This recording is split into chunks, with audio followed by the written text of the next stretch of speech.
আচ্ছা বলো তো মহাভারতের যুদ্ধ কতদিন হয়েছিল? 18 দিন। পূর্ণ হয়নি, 17 দিন এক বেলা, এক বেলাটার যুদ্ধ হয় 17.5 দিন। এই 17.5 দিনে যুদ্ধ হলো। তো যুদ্ধ শেষ করে ভীম আর অর্জুন মানে দুই ভাই, এরা দুই ভাই বাবা ঝগড়া বেঁধে গেছে। কিরকম ঝগড়া? ভীম বলে আমার জন্য জয়, আর অর্জুন বলে আমার জন্য জয়। আর এই দুই ভাই যখন ঝগড়া বেঁধেছে বাবা, এমন ঝগড়া মানে হাতাহাতি হতে যাবে। তেমন সময় ভীম আর অর্জুন দুই ভাই হঠাৎ হাতাহাতি বেঁধে যাবে, হঠাৎ পিছনে একজন বাবা খিলখিল করে হাসছে। এই আমাদের ভাইয়ের ব্যাপার, আমাদের পরিবারের ব্যাপার, আমাদের ফ্যামিলির ব্যাপার, কাটাকাটি করি, মারামারি করি, খুনোখুনি করি, যাই করি না কেন, তোরা ওই রকম হাসছিস কেন? কে তুই? তার পিছনে যে হাসছিল সে বলছে, শোনো তোমরা দুই ভাই আমাকে চেনো না, কিন্তু আমি তোমাদের দুই ভাইকে খুব ভালো করে চিনি। ও বাবা, আমি ওকে চিনি না, ও নাকি আমাদের দুই ভাইকে চেনে। আরে কি করে চিনলি? বলে শোনো, শুধু তোমাকে নয়, আমি তোমাকে চিনি, তোমার বাবাকে চিনি, তোমার দাদুকে চিনি, তোমার গোটা বংশকে চিনি। আমার গোটা বংশকে চিনিস? বলে হ্যাঁ। তুমি একটু মিলিয়ে নাও, বিষ্ণু থেকে ব্রহ্মা, ব্রহ্মার পুত্র অগ্রিব, অগ্রিবের পুত্র সোম, সোমের পুত্র বুধ, বুধের পুত্র পুরুরবা, পুরুরবার পুত্র আয়ুষ, আয়ুষের পুত্র নহুষ, নহুষের পুত্র যজাতি, যজাতির পুত্র যদু, যদুর পুত্র কুরু, কুরুর পুত্র জন্মেঞ্জয়, জন্মেঞ্জয়ের পুত্র গতিস্থান, গতিস্থানের পুত্র মনুষ্য, মনুষ্যের পুত্র চারুপাল, চারুপালের পুত্র রুদ্রাসন, রুদ্রাসনের পুত্র হৃদেশু, হৃদেশুর পুত্র রক্তিনাথ, রক্তিনাথের পুত্র ব্যাভি, ব্যাভির পুত্র দুষ্মন্ত, দুষ্মন্তর পুত্র ভরত, ভরতের পুত্র ইক্ষু, ইক্ষুর পুত্র সংবরণ, সংবরণের পুত্র সুধনু, সুধনুর পুত্র সহদ্র, সহদ্রর পুত্র যবন, যবনের পুত্র কৃতি, কৃতির পুত্র উপরিজবসু, উপরিজবসুর পুত্র জরাসন্ধ, জরাসন্ধর পুত্র সহদেব, সহদেবের পুত্র সমাচি, সমাচির পুত্র কুশু, কুশুর পুত্র জম্ভু,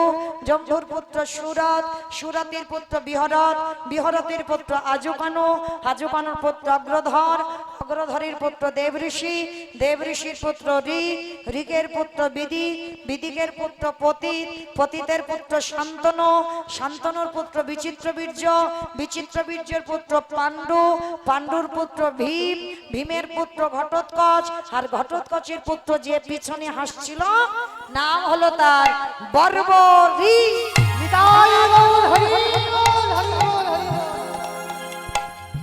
এত বড় বংশের ছেলে তিনি আজকের বাবা পিছনে দাঁড়িয়ে দাঁড়িয়ে হাসছে ভীম আর অর্জুনকে দেখে। ভীম আর অর্জুনকে দেখে বলছে, এই যে শোনো শোনো শোনো, দাঁড়া, দুই ভাইয়ে ঝগড়া করো না, শোনো যুদ্ধটা তো আমি দেখেছি, আমি জানি। বলে তুই যদি আমার নাতি হোস, তাহলে তোর এই দেহটা কোথায় গেল? তোর মাথাটা ঝুলছে কেন? বলে ওইটা তোমার কৃষ্ণকে প্রশ্ন করো, ওইটা তোমার কৃষ্ণকে প্রশ্ন করো, তাহলে বলতে পারবে। কৃষ্ণ এসে হাজির। কৃষ্ণ, এ যদি আমার নাতি হয়, তাহলে এর মাথাটা শুধু ঝুলছে, দেহটা কই?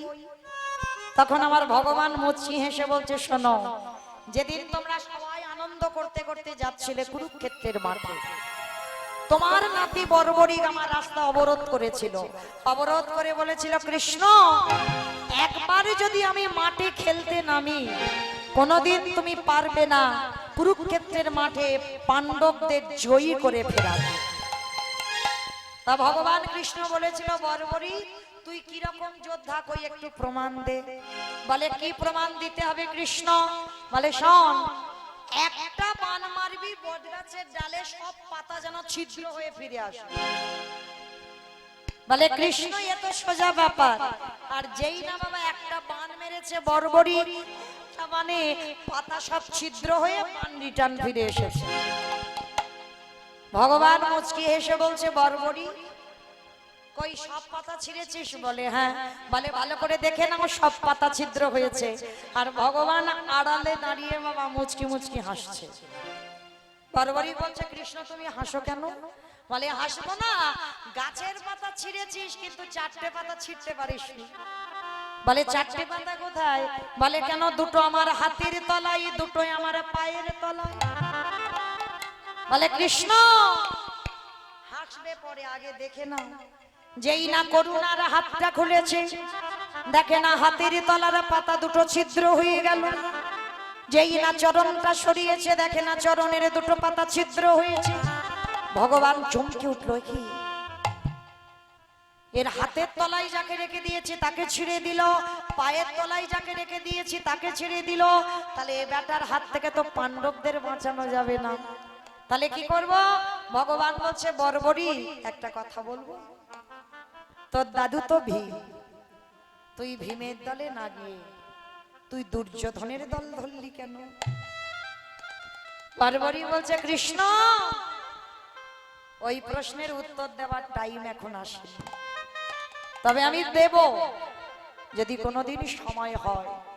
আমি বলবো কেন দুর্যোধনের হলাম, কেন আমি আমার দাদুদের হলাম না। ভগবান মনে মনে চিন্তা করলেন, এ বেটাকে বাঁচিয়ে রাখা যাবে না।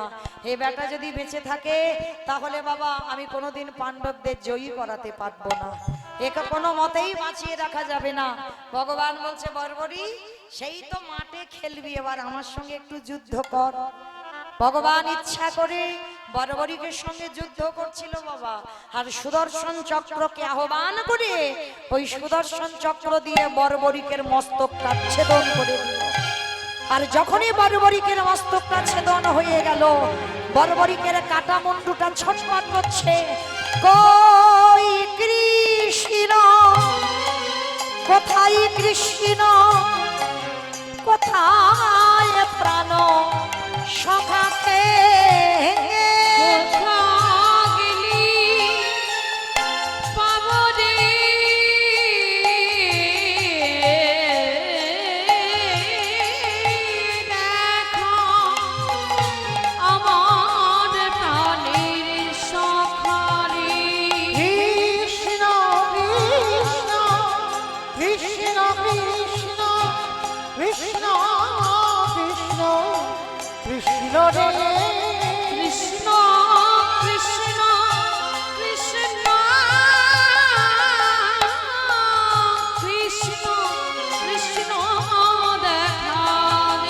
দেখা নেই, ওই কাটা মুন্ডু ছটফট করছে।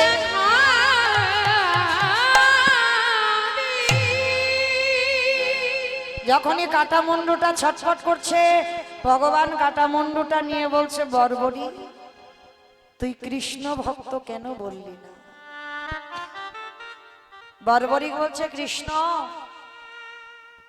তুমি জানতে চেয়েছিলে না আমি আমার দাদুর দলে হলাম না, আমি দুর্যোধনের দল কেন হলাম?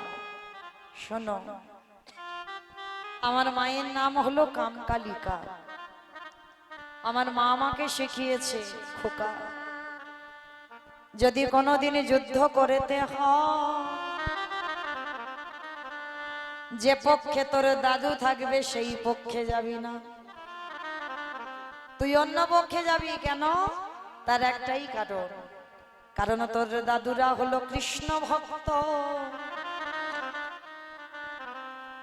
একবার যদি কৃষ্ণ ভক্তের হাতে মৃত্যু হয় তাহলে মনে রাখবি কৃষ্ণ ভক্তের হাতে প্রাণ গেলে তোকে কোনোদিন এই অসুর কুলে আসতে হবে না। আমি তোর মা কামকালী তাকে তোকে আশীর্বাদ দিলাম, পাণ্ডবদের হাতে যদি তুই নিধন হোস তাহলে অসুর কুল নয় তুই দেবী লোকে চলে যাবি। তবে জানো কৃষ্ণ স্বয়ং ভক্ত নয়, স্বয়ং ভগবানের হাতে প্রাণ যাবে আমি বুঝি।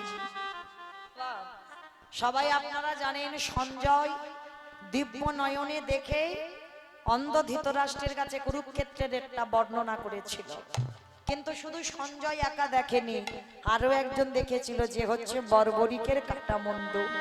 ভগবান বলল বর্বরী তোর এই মাথাটা চলে যাও রাজস্থান, তোর এই কাটা মুন্ডুটা রাজস্থানে ঘাটু শ্যাম নামে তোর এই কাটা মাথাটা পূজিত হবে। আজকের পর থেকেই জগতে আমার নামে তোর এই মাথাটা পূজিত হবে। আজও যারা যাবেন রাজস্থানে গিয়ে দেখে আসবেন বর্বরিকের কাটা মুন্ডুটা ঘাটু শ্যাম নামে পূজিত হচ্ছে। তাহলে মায়েরা বলেন তো, এই যে বর্বরিকের কৃষ্ণ প্রাপ্তি হলো কার জন্য হয়েছিল? শুধুমাত্র তার মায়ের জন্য। মায়ের সৎ শিক্ষাটা দিয়েছিল, আর বর্বরিক ঠিক ধৈর্য ধরেই ভগবানের চরণ আঁকলে বসেছিল। তাই তো আজকের অন্তিম সময় আজকেই আমার ভগবানের চরণ প্রাপ্তি হয়ে গেল। তাহলে বাবা মনে রাখবেন, এই জগতের সংসারে ভগবানকে পেতে গেলে সবার আগে ধৈর্য ক্ষমতার দরকার, আর ওটা যদি থাকে অবশ্যই তার কৃষ্ণ কৃপা হবে। বৃন্দাবনেশ্বরী কি, যমুনা মাইয়া কি, নন্দগাঁও কি, উঁচাগাম কি, বর্ষানম কি, ভক্তবৃন্দ কি, হরিবাসর ধাম কি, সাধু গুরু বৈষ্ণব কি, আপন আপন গুরু চরণ কি, হরিনাম যজ্ঞ কি, আজকের আনন্দ কি, নিতাই গৌর প্রেমানন্দে। পৌঁছে গেলাম মধুময় শ্রীধাম বৃন্দাবন ধাম। আর এই মধুময় শ্রীধাম বৃন্দাবন ধাম বেলি অবসান কাল। আমাইরা এই বেলি অবসান কাল কোন কালকে বলে গো? কোন কালকে বলে বেলি অবসান কাল? ভোরের বেলা। ভোরের বেলাকে নাকি বলে বেলি অবসান কাল। আমা তোমরা জানো ভোরের বেলাকে বলে? কেউ জানে না। জানো না? বেলি অবসান কাল মানে দিনের শেষ, সন্ধ্যার শুরু, এই সময়টাকে বলা হয় বেলি অবসান কাল। শ্রীমতী রাধারানী ঠিক ওই বেলি অবসান কালে কাকে কলসটা নিয়ে গেছে যমুনার ঘাটে জল আনবার জন্য। আর এই যমুনার ঘাটে গিয়ে বাবা দাঁড়িয়েছে, আস্তে আস্তে আস্তে কথা নয়, যমুনার ঘাটে গিয়ে যেই না দাঁড়িয়েছে জল নেবার জন্য, আর জলটা নিচ্ছে কেমন করে? অগপূর্ণ জলে রে দিতে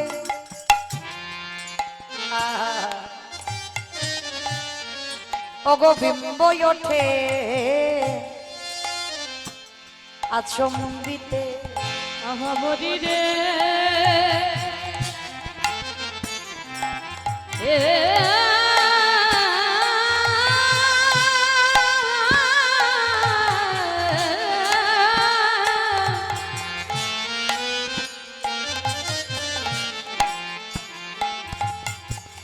আহাবরি রে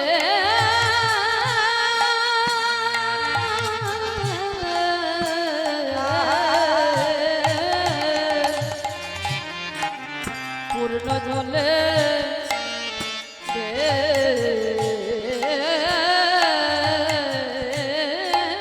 দিতে বিম্ব ওঠে আচম্বিতে। আস্তে মাইরা, বিম্ব মানে বোঝো তো? বিম্ব মানে বোঝো? বোঝো না? এইগুলো হচ্ছে কৃষ্ণ লীলা, খুব কঠিন। এই বিম্ব মানে কি জানো? যখন দেখবেন বাবা আকাশে বৃষ্টি হয়, মানে খুব জোরে জোরে যখন বৃষ্টি পড়ে, আর বৃষ্টি যখন জলে পড়ে দেখবেন জলে একটু গোল গোল গোল গোল মতো ডুম্বুর ডুম্বুর হয় না, ওইটাকে মহাজনীরা বলছেন বিম্ব। তো রাধারানী কি করেছে? যমুনায় তো জল আনতে গেছে, আর জল আনতে গিয়ে কলসিটা নিয়ে একবার করে ঢেউ দিচ্ছে, আর যেই ঢেউ দিয়েছে কলসির গায়ে জল লেগে একটা একটা করে বিম্ব হচ্ছে। শুধু বিম্ব হচ্ছে না, সেই বিম্বের মধ্যে কি হচ্ছে জানো? ওগো বিম্বের মা মাঝারে শ্যামরায় গো বিম্বের মাঝারে শ্যাম যায় গো বিম্বের মা ঝাড়ে শ্যামরা। ওই বিম্বের মাঝারি শ্যামরা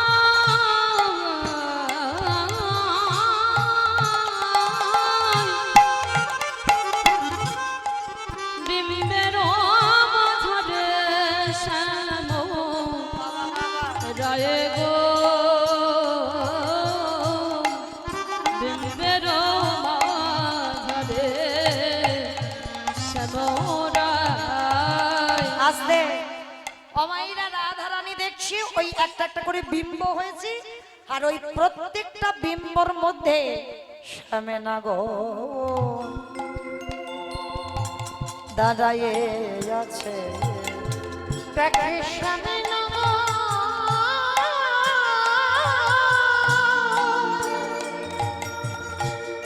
আছে দাঁড়ায়ে আছে। বলি অধরে রলিল আমার শ্যামের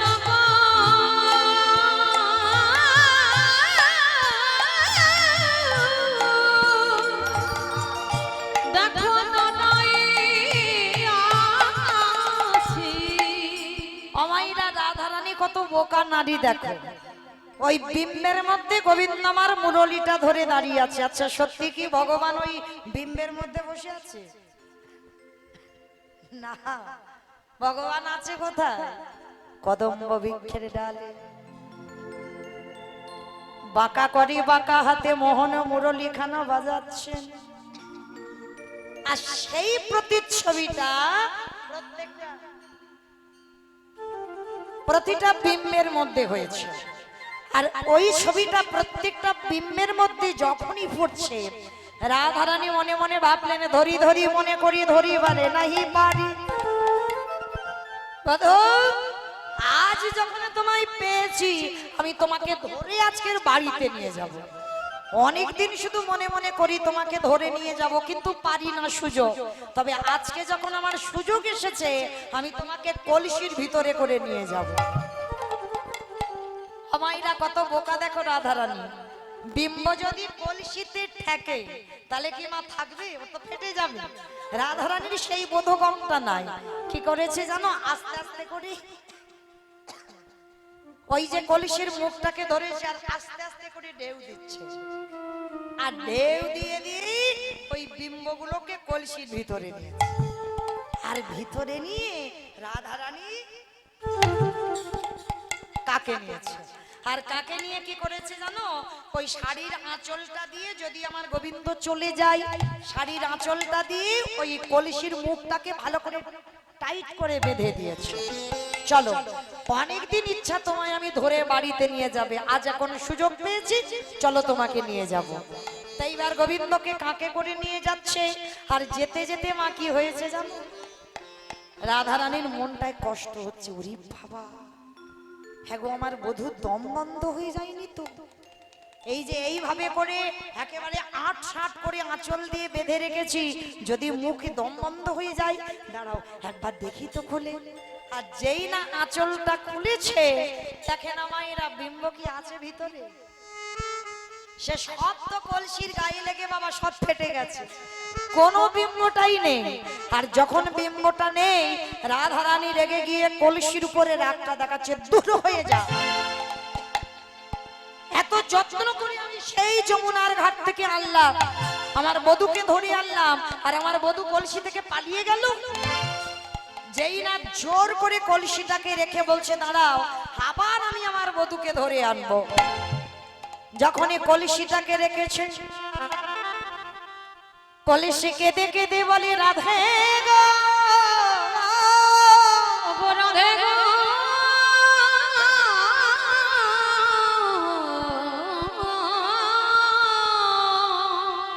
অত অধৈর্য হইও না, ধৈর্য কৃষ্ণে পাওয়া যায়, অধৈর্য হলে কৃষ্ণ মেলে না। যারে জীবনে যত ধৈর্য সমতা থাকবে, যে যত ধৈর্য ধরতে পারবে, তারই অচিরে কৃষ্ণ প্রাপ্তি হবে। ওগো ধৈর্যেতে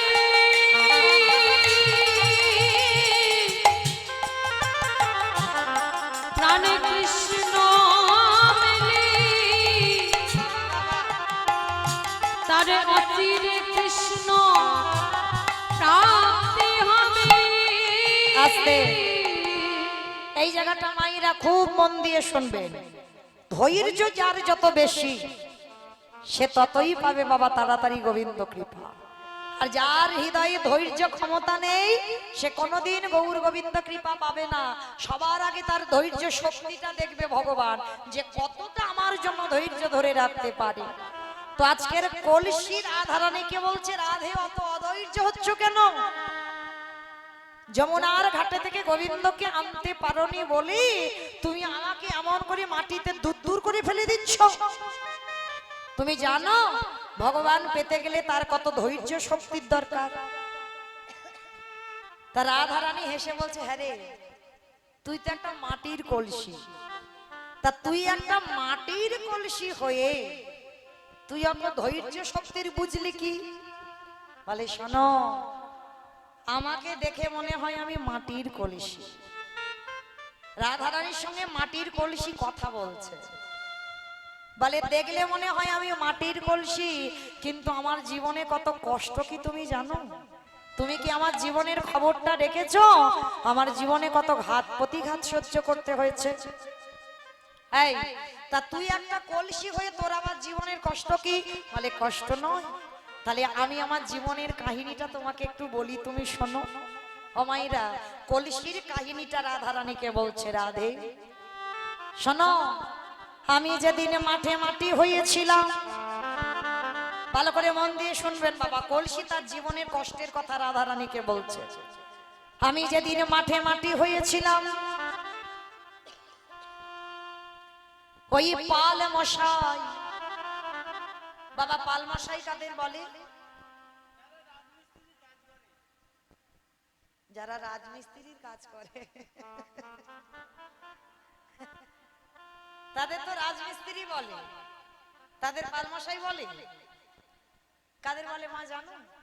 কাদের বলে? হ্যাঁ, যারা মাটির হাঁড়ি কলসি তৈরি করে তাদেরকে চলতি কথায় বাবা কুমোর বলা হয়, আর গ্রন্থের কথাই বলছে পাল মশাই। মানে ভালো কথাই বলছে পাল মশাই, আর আমরা চলতি কথাই বলি ওদেরকে কুমোর। তাই যারা মাটির হাঁড়ি কলসি তৈরি করে, তো কলসি রাধারানীকে বলছে, শোনো রাধে, আমি যেদিন মাঠে মাটি হয়েছিলাম, ওই পাল মশাই মাথাতে ঝোড়া কোদালে লয়ে ওই মাঠে থেকে মাটি কেটে মাথায় তুললো। মাটির মনে মনে কত আনন্দ। এই গরম কষ্ট সহ্য করতে না পেরে পাল মশাই বুঝি আমার কষ্টের কথা ভেবে আমার মাথায় তুলে বাড়ি নিয়ে যাচ্ছে। কিন্তু বাবা তারে পরে দেখে তা নয়, তা নয়। এইবারে ঝোড়াতে করে যখন মাটি মাঠে থেকে কেটে বাড়িতে নিয়ে গেল, দুম করে ফেলে দিল উঠোনে। আর যেই না উঠোনে দিল, তারপরে বাবা লোকজন বালতি বালতি করে জল এনে ওই মাটির উপরে দিচ্ছে। আচ্ছা বলো তো মা, এই যে বৈশাখ জ্যৈষ্ঠের মাসে কত রোদ, কি গরমটা গেল, আর এই গরমে যদি বাবা কেউ গরম থেকে আসে আর এক গ্লাস ফ্রিজের জল দেয়, কিরম আরাম হবে, কত তৃপ্তি হবে না? তা মাঠ থেকে মাটি কেটে এনে যেই না মাটি উঠানে দিল, সবাই বালতি বালতি জল ঢালছে মাটির উপরে। মাটি কেঁদে কেঁদে বলেছিল, হাই ভগবান, তুমি আমার কষ্টের কথা ভেবে আজ বাড়িতে এনে তুমি আমার গায়ের উপর জল ছিটিয়ে দিচ্ছ। তারপরে দেখে বাবা তা নয়, তা নয়, মানে জলটা তো দেওয়া হয়ে গেল, এবার মাটিটা নরম হয়ে গেল। আর যেই নরম হলো, এইবারে বাড়ির লোকজনে সবাই মাটিটা মারাতে লাগলো। মাটি কেঁদে কেঁদে বলি, ভগবান আমি মাঠে ছিলাম ভালো, কে বলেছিল তোমার এত ভালো কাজ করতে? এ তো দেখছি আমার আরো দ্বিগুণ জ্বালা। এইবার মাটি যখন একেবারে মিহি হয়ে গেল, ওই কাকড় বালিগুলো আলাদা করে বের করে দিল। তারপরে দেখি তা নয়, এইবার একটা চরকায় বসিয়ে দিল মাটিটাকে। এইবার এই চরকাটা মন করে ঘুরছে। মাটি কেঁদে কেঁদে বলে, ভগবানে আমি মাঠে ছিলাম ভালো, এতে দেখলাম মাটির থেকে আরো জ্বালা যন্ত্রণা বেশি। এইবার ওই চরকাতে ঘুরিয়ে কলসি তৈরি হয়ে গেল। এখনো দেখে তা নয়। এইবার ওই কলসিটা সারি সারি ভাবে রোদে শুকাতে দিল। এগো রংটা ছিল কালো, হয়ে গেল ফর্সা। একেবারে রোদে পুড়ে যেন সাদা মতো হয়ে গেল। কালো ছিল সাদা হয়ে গেল। তারপরে দেখে তা নয়, এখনো বাকি আছে। বারান্দায় জ্বলন্ত আগুন দাউ দাউ করে জ্বলছে। এইবারে ওই প্রখর রোদে থেকে কলসিগুলোকে এনে একটা একটা করে ওই আগুনের মধ্যে সারি সারি ভাবে সাজিয়ে দিল। জ্বলন্ত আগুন দাউ দাউ করে জ্বেলে দিল। ওই আগুনে কেউ ফেটে গেল, কেউ চটে গেল। আরে যারা যারা রয়ে গেল, ওমা আগুনে পুড়ে যারা ফেটে গেল ওদের তো শেষ, আর ওদের কোনো কাজ নেই। কিন্তু যারা রয়ে গেল, পালমাশাই কি করে, আগুন থেকে বের করে একবার করে চাপড়ে দেয়। চাপড়ে দিয়ে দেখে কলসিটা কত পোড়ে খেয়েছে। দেখলো বাবা বেশ ভালো পোড় খেয়েছি। এইবার পালমশাই নিয়ে গেল বাজারে বিক্রি করতে। কলসির দোকানে সারি সারি ভাবে সাজানো হলো। ওদিকে বিশ্বভানু রাজার মেয়ে রাধারানী মেলায় এসেছে। আর মেলায় এসে বাবাকে ডেকে বলছে, বাবা ওই দেখো কলসিটা কি সুন্দর, তুমি আমায় কিনে দাও, আমি যমুনার জল আনতে যাব।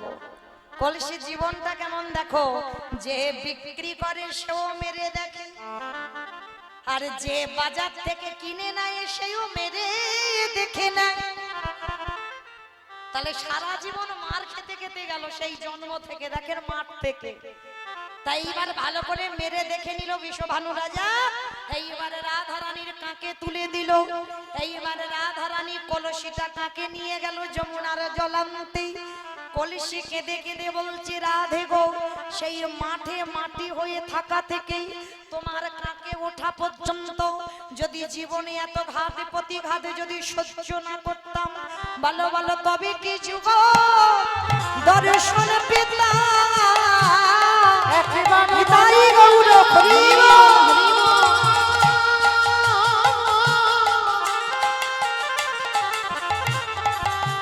ও গো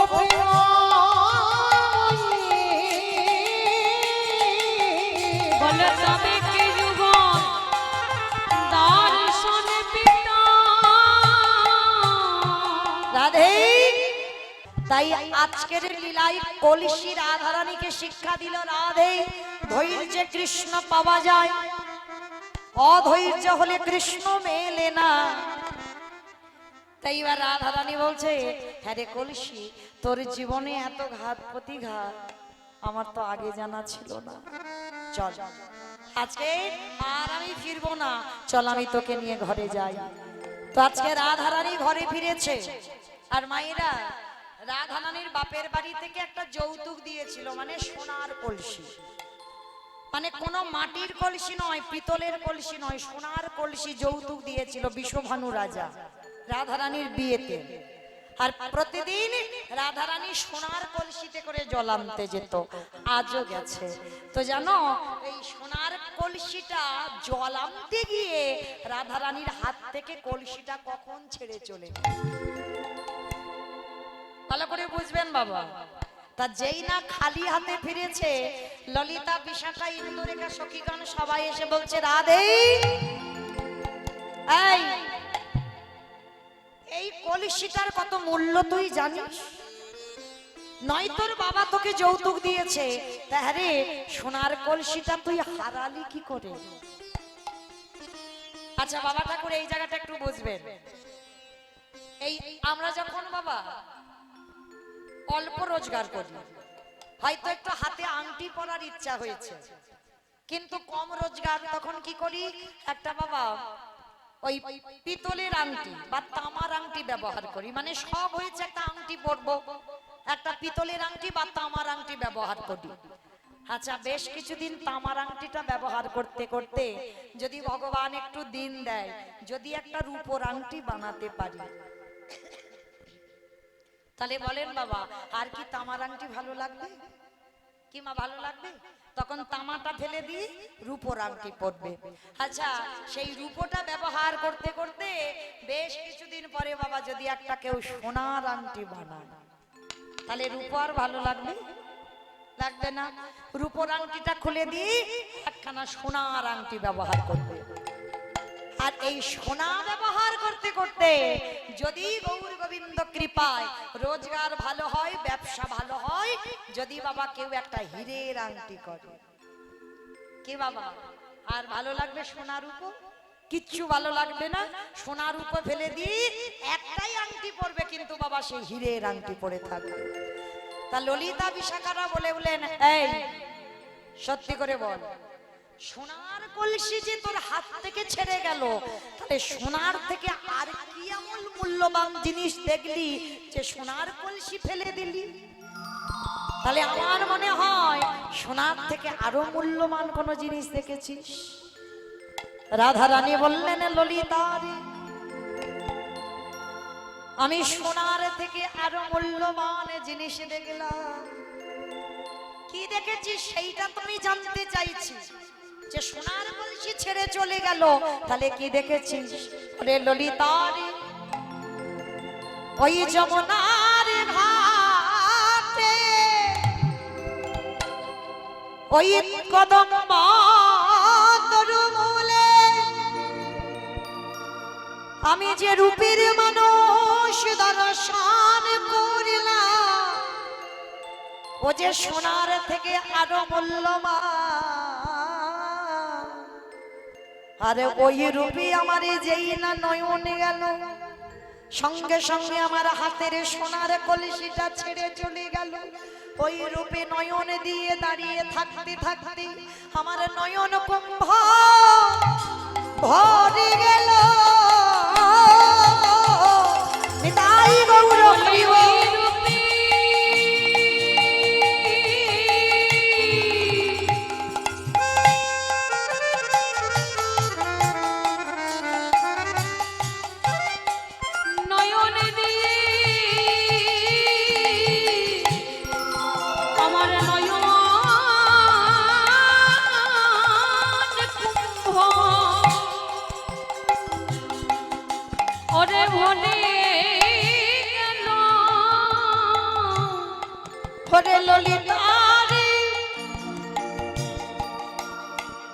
আমি সোনার কলসি জল আনি নাই বটে, কিন্তু আমি যে রূপের মানুষ দর্শন করিলাম, আমার নয়ন কুম্ভ আমি ভরে এনেছি। বলি ওই না রূপে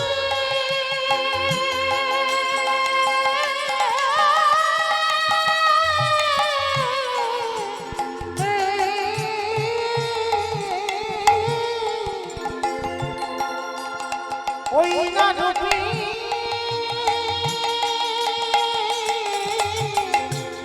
আমার নয়ন দিয়ে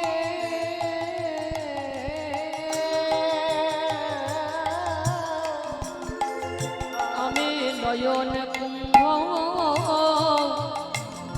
কুম্ভ ভরে এনেছি। আস্তে অমাইরা, সত্যি যদি কেউ আমার কৃষ্ণকে ভালোবাসে, একবার তার ওই রূপে নয়ন দিয়ে দেখেছো? প্রকৃতিভাবে যদি একবার ওই রূপে নয়ন দেওয়া যায়,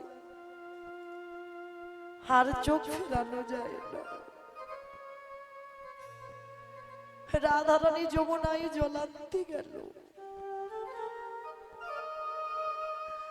আমার গোবিন্দ রূপে নয়নে দিয়ে কলসি জল আনেনি।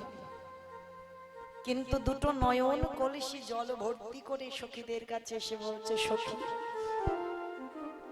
তোরা তো কোনোদিন এ সময় আমার কাছে আসিস না, কি ব্যাপার আমার কাছে এলি যে বড়? ললিতা, বিশাখা, ইন্দুরেখা, চম্পকলতিকা, রঙ্গদেবী, তুঙ্গবিদ্যা, অষ্টসখী সবাই বলছে রাধে আমরা হরি দাসীর বদনে হরি কথা শুনতে বড় ভালোবাসি। মায়েরা মনে রাখবে, সব বদনে কৃষ্ণ কথা শুনতে ভালো লাগে না।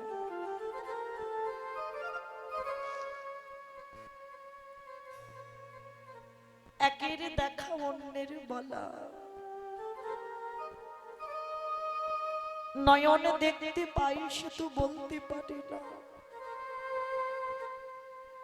বদনে বলতে পারে সে তো দেখতে পায় না। সখীগণ বলছে রাধে আজকে তোর মুখ থেকে তোর বধুর রূপের কথা আজকে আমরা শুনবো, কারণ এই জগতে যে যতই বলুক না কেন রাধে তোর মতো বর্ণনা এই পৃথিবীতে কেউ দিতে পারবে না। আর তোর মতো করি আমার গোবিন্দকে কেউ ভালোবাসতে পারবে না। তা রাধারানী সখীগণকে নিয়ে বসেছে, সখীগণকে নিয়ে বসেছে, বসে বলছে শোন ললিতা, আজ আমি বলবো সেই রূপের কথা। কোন রূপ জানিস? ওরে দেখে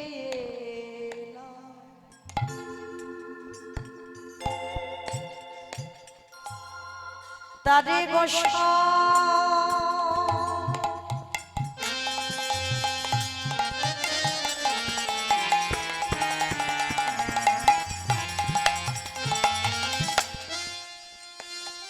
দেখে এলাম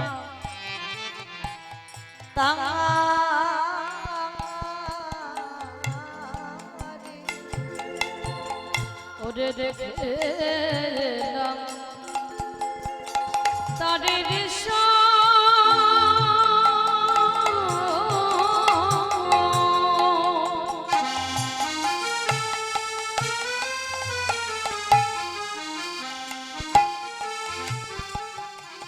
ওরে দেখে এলাম তারে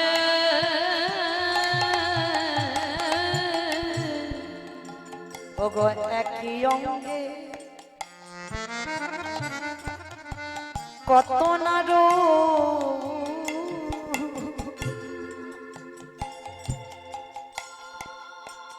নয়নে না ধরে একই অঙ্গে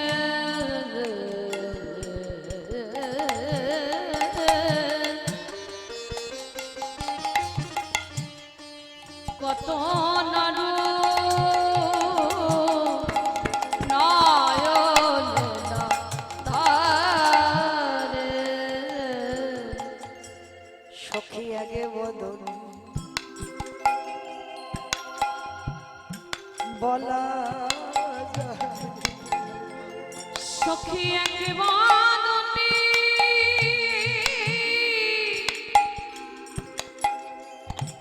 নানা বলা যায় না, রে আমার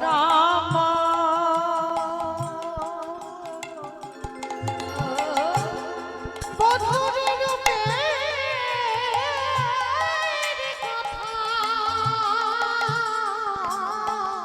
সখী একবারটি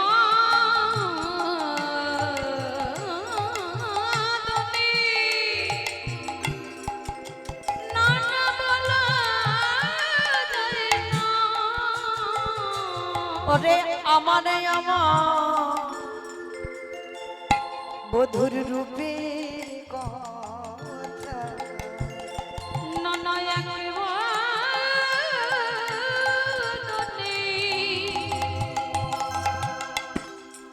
বলা যায় না। মানে ললিতা রে ওরে ললিতা রে,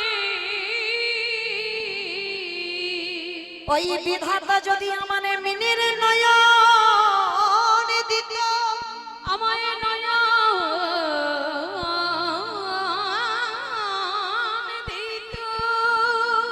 আমাইরা মিনের নয়ন মানে মাছের চোখ। রাধারানী বিধাতার কাছে চাইছে যেন আমার মাছের চোখ যদি হতো। মাছের চোখ কেন চাইছে বাবা? দেখবেন যারা মাছ দেখেছেন মাছের চোখে কিন্তু কোনো পলক নেই। রাধারানী বললেন ললিতা রে, ওই গোবিন্দ রূপী দেখতে দেখতে আমার চোখের পলক পড়ে যায়। আমি আগে পলকেই আমার গোবিন্দকে দর্শন না করি, আমি এক পলক না দেখে থাকতে পারি না। তা বিধাতা কেন আমার এই চোখটা দিল? চোখ যদি দিল আমার মাছের চোখ দিতে পারতো, পলক দিল কেন? যখনই পলক পড়ে যায় আমি গোবিন্দকে দেখতে পাই না। ললিতা রে, ওরে ললিতা রে,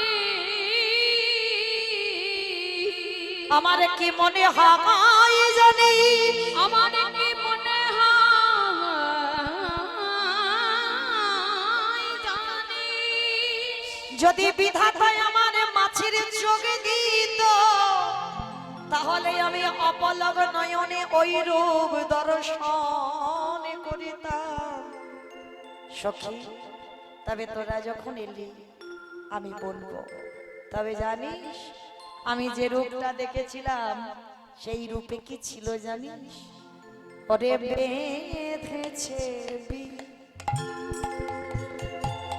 বিনোদ চূড়া,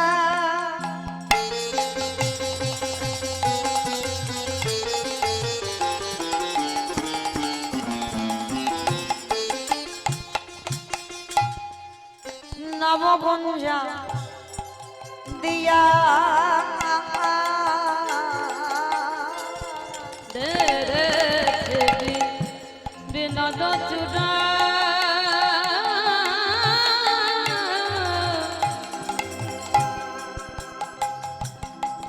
ওরে নবগুঞ্জা দিয়া, উপরিম ময়ূরের পাখা বামে হেলাইয়া, ও উপরে ময়ূরের পাখা বামে হেলাইয়া, আবার উপরিম ময়ূরের পাখা বামে হেলাইয়া, আমার উপরে ময়ূরের পাখা বামে হেলাইয়া, চূড়া বামে দেখে হেলে আছে। আয় চূড়া,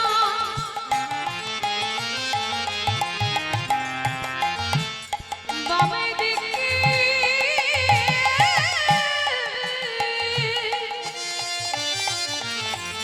সদাই হেলিয়াছি,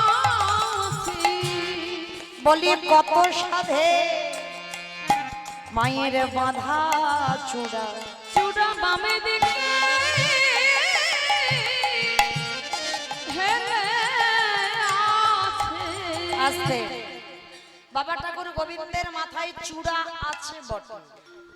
মাইরা, এই লীলাটা কোনো কাহিনী কিন্তু নয়, এই লীলাটা হচ্ছে বর্ণনা। মানে রাধারানী সখীদের কাছে বর্ণনা করছে যা যা দেখেছে আমার ভগবানের রূপের মধ্যে। তো সবার প্রথমে বলছে জানিস ললিতা, আমার বধূ কদম্ব বৃক্ষের ডালে বসেছে কিন্তু মাথায় একটা বিনোদ চূড়া বাঁধা আছে। তবে শোন, সেই চূড়াটা বাঁধা আছে আমি দেখলাম, কিন্তু চূড়া ডান দিকে হেলেনি, পিছনে হেলেনি, সামনে হেলেনি, শুধু শুধু দেখছি বাম দিকে হেলে আছে। বলতো ললিতা, গোবিন্দের মাথায় চূড়া বামে হেলেছে কেন? ললিতা বিশাখা বলছে ওরাই বুঝলি না গোবিন্দের মাথায় চূড়াটা বাম দিকে কেন হেলে আছে? পালে ওদের দুজনের তো ঝগড়া হচ্ছিল। কাদের দুজনের জানো?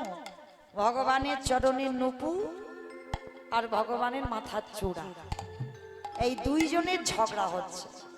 নুপুর বলে আমি বড়, চূড়া বলে আমি বড়। আচ্ছা বলো তো মাইরা, চূড়া বড় না নুপুর বড়? বলো, যারা যারা ঘুমাচ্ছ বলো তো দেখি একটু,